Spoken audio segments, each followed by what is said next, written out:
coach, Brian Schmetzer. Good morning to you, sir. Thank you very much for being here, and congratulations. Well, happy to be here, and thanks, and congratulations to all of us. We're talking, and you're a soccer fan. There's lots of soccer fans out there, so really happy to be here. So, you know, and we were talking too. I mean, you and I have, something in common. We were both Seattle guys. We grew up here, both Sounder fans from early on. And you were actually a member of the NASL Sounders that played in the Kingdom back in the 80s. What a great thrill to play for your hometown team back then, right? Yeah, the history of soccer in Seattle, it's a long one, starting in '74, moving through the 80s in the Kingdom. Fast forward now to CenturyLink, '09 to MLS, and culminating with a really fantastic performance by the guys and a nice trophy. And you have been there every step of the way at every level in Seattle, and in so many ways the name Schmetzer is synonymous with soccer in this town. It must have been really special and gratifying for you to not only get the head coaching job, but to be able to guide this team to the pinnacle of the MLS. I am very proud of that. It was a special moment for me when the guys hoisted the trophy. So yes, it's very nice, but it's a team effort. We're a team sport. The guys really believed that they could win. You know, we were pretty far down the table when we first started. So I'm very pleased the way they kind of came together and brought this trophy to Seattle. I mean, to say you were far down on the table is kind of an understatement. You guys were 9th in the Western Conference, and you had, at a certain point, it didn't look like you had any chance of even making the playoffs. But then, things happen. Ladero shows up, and everything just kind of started to change. You took over as head coach. What happened? What was the spark? Well, I think it was two things. I think a lot of coaching is reminders, and I reminded the players that, hey, this is your team.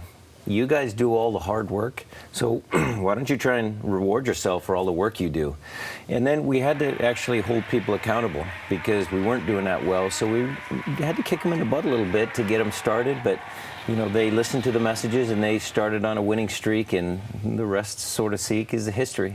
I want to ask you about Jordan Morris. He's another Seattle guy. He grew up playing soccer in Mercer Island. His dad's the doctor for Sounders FC. You know him very well. Obviously, you know Jordan very well. Now, what is your relationship like with him? I mean, because it seems like in some ways his career is sort of paralleling yours in some ways. I mean, you started with the old NASL Sounders, and now he's being able to play for his hometown team and brings up the cup home. Well, I hope he stays around here for 30-plus years like I do, because we love him because he's a great player. But, there's a lot of local stories here, and Jordan is just one of many.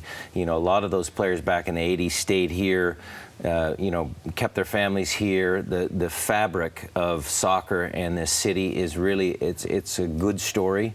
And Jordan is just a kid that wanted to play for his hometown team, and we're so happy and so lucky to have him. Yeah, and it looks like his future is incredibly bright. There were a few moments when, he was, just blowing past the defense, and, at one point was even, blowing past a few members of the U.S. national team, and you have to think he's going to be a member of that team on a regular basis moving forward. Well, he should be. He should be, because he's that talented. And we have some other young kids, Christian Roldan, Brad Evans, some guys that have been involved with the national team. Obviously, Clint's been involved there, and, we hope that continues. Losing Clint this season, that was, kind of a heartbreaking situation for a lot of folks, but all indications are that he is doing much better. He had a heart irregularity that forced him to leave the club, but the indications are he's working back out, and he has every intention of coming back and playing. It's Clint's intention to come back, but we are obviously taking it very slowly. His health is absolutely our #1 concern, but we would love to have him back. He was part of this team that kind of sparked that run. The first 4 games that I took over, Clint was with the team before we found out about his heart condition. And so we had a draw and then 3 wins in a row. So he was part of the team that sparked us to get going. Motivational factor for sure. I want to talk about the parade and what a special day that was. You decided to jump off the trolley and walk with the fans. Why was that? Well, I like the TV and all the accolades that go to the players. I'd rather them get the spotlight. I wanted to jump off because I'm a Seattle fan. I mean, I love the Sonics, I love the Seahawks, the Huskies are doing great, the Mariners.